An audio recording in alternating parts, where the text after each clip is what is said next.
नमस्कार, स्वागत आप सभी का YouTube channel knowledge TV Haryana. आज 31 अक्टूबर सभी हरियाणा वासियों के लिए 13 ज़बरदस्त नई धमाकेदार घोषणाएं, आदेश, ऐलान, तोहफा।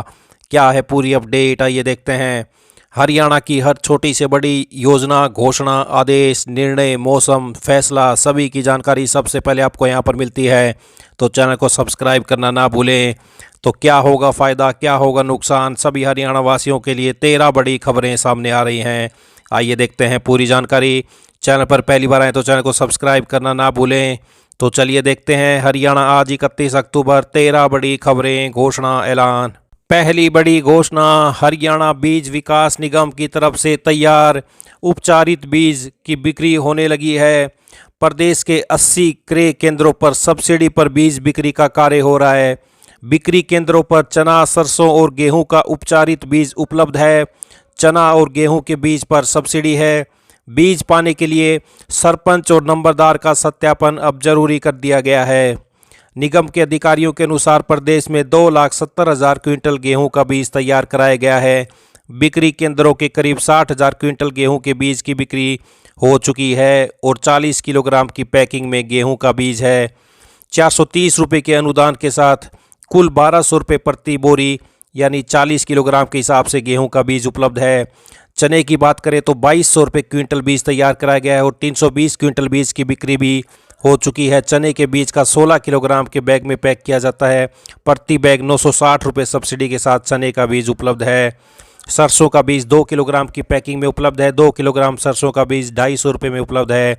निगम की तरफ से 1983 क्विंटल बीज तैयार कराया गया है, जिसमें से सरसों के बीज की 700 क्विंटल की बिक्री हो चुकी है। तो सरसों, चना व गेहूं के बीज के लिए सरपंच और नंबरदार से सत्यापन जरूरी। तो बीज खरीदने के लिए आधार कार्ड भी साथ ले जाना होगा। बीज खरीदने के लिए खरीद केंद्रों पर पहुंचकर आधार कार्ड दिखाना होगा। इसके अलावा किसान उसी जिले का होना चाहिए। सरपंच या नंबरदार की तरफ से आधार कार्ड की फोटोकॉपी पर बीज लेने के लिए सत्यापन कराना होगा। हरियाणा बीज विकास निगम की तरफ से बिक्री केंद्रों पर यदि कर्मचारी चाहें तो मेरी फसल मेरा ब्यौरा पोर्टल पर पंजीकरण की भी जानकारी ले सकते हैं। तो ये बड़ी खबर सामने आ रही है। सरपंच नंबरदार का सत्यापन जरूरी होगा उपचारित बीज की खरीद के लिए। आइए अगली बड़ी घोषणा देखते हैं। हरियाणा सरकार ने नगर निगम के दायरे में आने वाले शहरों में नई पेयजल और सीवरेज लाइन बिछाने में खर्च हुई रकम की भरपाई के लिए नया रास्ता निकाला है।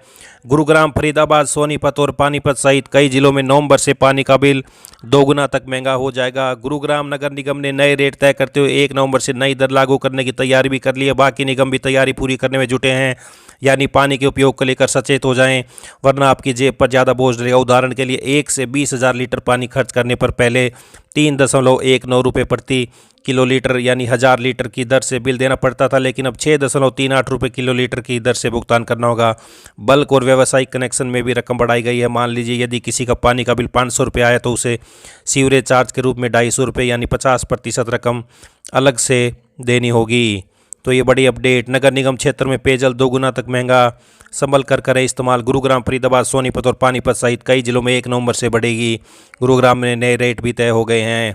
आइए अगली बड़ी घोषणा देखते हैं। हरियाणा की तहसीलों में 1 नवंबर से सभी रजिस्ट्री अब पेपरलेस होगी। सरकार ने 52 तहसील से पेपरलेस रजिस्ट्री की शुरुआत की थी। अभी इसे पूरे प्रदेश में लागू किया जा रहा है। रजिस्ट्री के साथ ही इंतकाल भी होंगे। इसके लिए अब लोगों को भटकना नहीं पड़ेगा। यह सुविधा भी प्रदेश की सभी तहसीलों में 20 नवंबर के बाद शुरू हो जाएगी। प्रदेश में साल भर में करीब 7 लाख रजिस्ट्री होती हैं। सभी लंबित इंतकाल मामलों का निपटान इस सप्ताह के अंत तक कर दिया जाएगा। विभाग सत्यापन नियम की समीक्षा कर रहा है। इसके बाद ऑटो म्यूटेशन सिस्टम लागू किया जाएगा। इसमें स्वामित्व हस्तांतरण स्वतः रिकॉर्ड हो सकेगा और देरी तथा विवाद समाप्त हो जाएंगे। मैनुअल फीस कलेक्शन की जगह अब सभी भुगतान केवल सरकारी ई गवर्नेंस पेमेंट गेटवे के माध्यम से होंगे। अब केवल पोर्टल द्वारा तैयार की गई ऑनलाइन डीड ही कानूनी मान्यता प्राप्त होगी। इन डीड्स को भूमि अभिलेखों से स्वतः सत्यापित किया जाएगा और संबंधित अधिकारियों द्वारा डिजिटल हस्ताक्षरित किया जाएगा।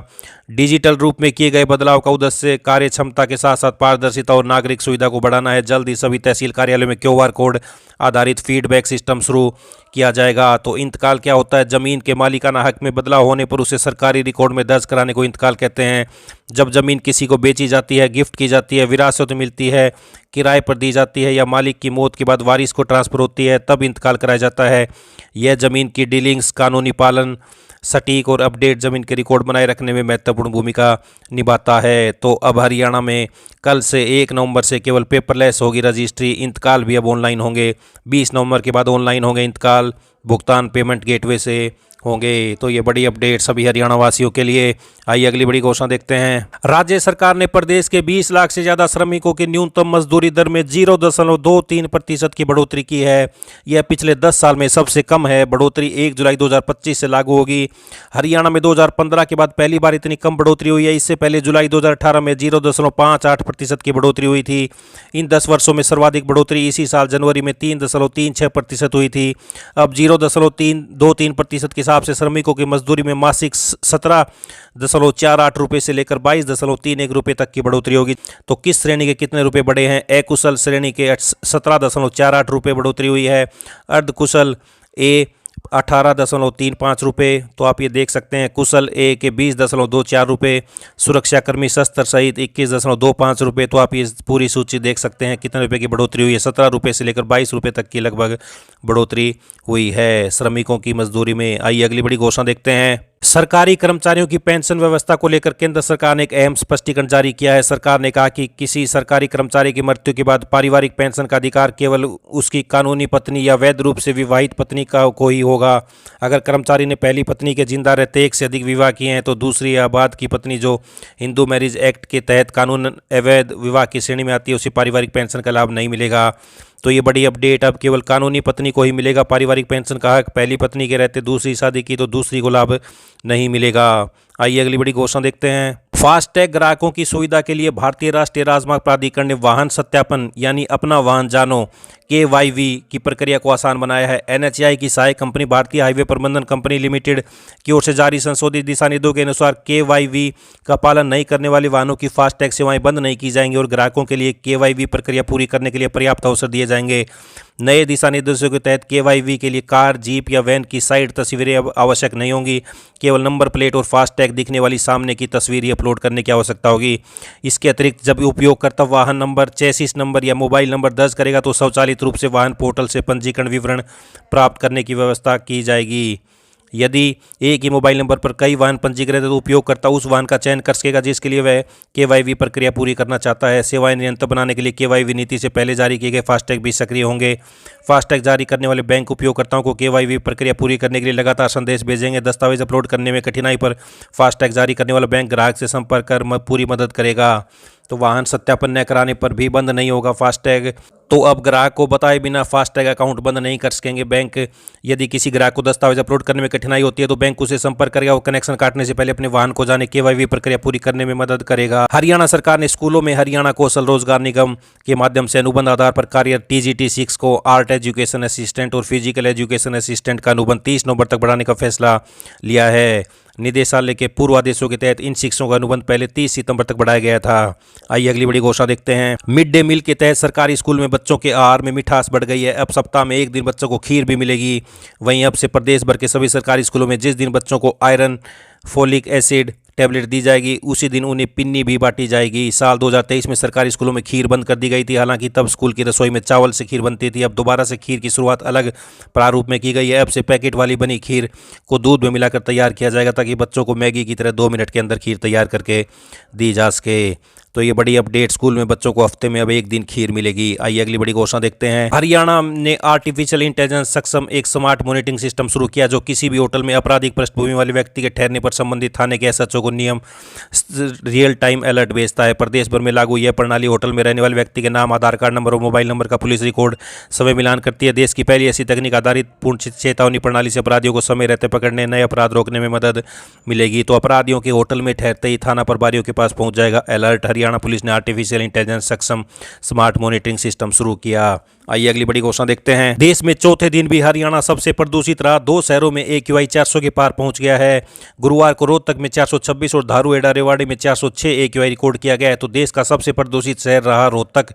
AQI 426 पहुंचा। हरियाणा के 6 शहरों की हवा बहुत खराब रही। आइए अगली बड़ी अपडेट देखते हैं। मोबाइल पर कॉल करने वाले का असली नाम दिखाने की सुविधा अगले साल 2026 मार्च में देश भर में लागू हो जाएगी। इससे उपभोक्ता को पता होगा कि उसे कौन कॉल कर रहा है, जिससे वह फर्जी कॉल को पहचानने में सक्षम होगा। तो अब असली नाम दिखाने से साइबर ठगी थमेगी। आइए अगली बड़ी घोषणा देखते हैं। हरियाणा विद्यालय शिक्षा बोर्ड द्वारा छात्र हित को देखते हुए मार्च 1990 से मार्च 2024 तक सीनियर सेकेंडरी शैक्षिक एवं मुक्त विद्यालय की परीक्षा उत्तीर्ण कर चुके परीक्षार्थियों को अंक सुधार का एक विशेष अवसर प्रदान किया गया। परीक्षार्थी 31 अक्टूबर से बोर्ड की आधिकारिक वेबसाइट bsech.org.in पर दिए गए लिंक के माध्यम से एक मुश्त शुल्क सहित ऑनलाइन आवेदन कर सकते हैं। विस्तृत जानकारी बोर्ड के अध्यक्ष ने दी है। तो 12वीं के परीक्षार्थियों को अंक सुधार का विशेष मौका। आइए अगली बड़ी घोषणा देखते हैं। हरियाणा सरकार ने राज्य के 1032 अस्थायी मान्यता प्राप्त स्कूलों को बड़ी राहत दी है। उन्हें शैक्षणिक क्षेत्र 2025-26 के लिए मान्यता का विस्तार दे दिया गया है। मान्यता का विस्तार नहीं मिलने की स्थिति में इन स्कूलों के साथ साथ पढ़ने वाले करीब 3 लाख बच्चों का भविष्य अधर में लटका था। मान्यता के अभाव में इन स्कूलों के बच्चों द्वारा 8वीं 10वीं और 12वीं की परीक्षाएं नहीं दी जा सकती थी। साल 2003 से लगातार मान्यता बढ़वाते आ रहे हैं। प्राइवेट स्कूल 2106 स्कूलों ने मानकों को पूरा कर मान्यता हासिल कर ली। तो 1032 प्राइवेट स्कूलों की 1 साल के लिए मान्यता बढ़ गई है। तो ये सभी हरियाणा वासियों के लिए आज बड़ी खबरें, घोषणा, ऐलान, पल पल की जानकारी आपको यहाँ पर मिलती रहेगी। सब्सक्राइब जरूर कर ले, घंटी का बटन जरूर दबाएं ताकि अगली वीडियो का नोटिफिकेशन आपके पास पहले ही पहुँच जाए।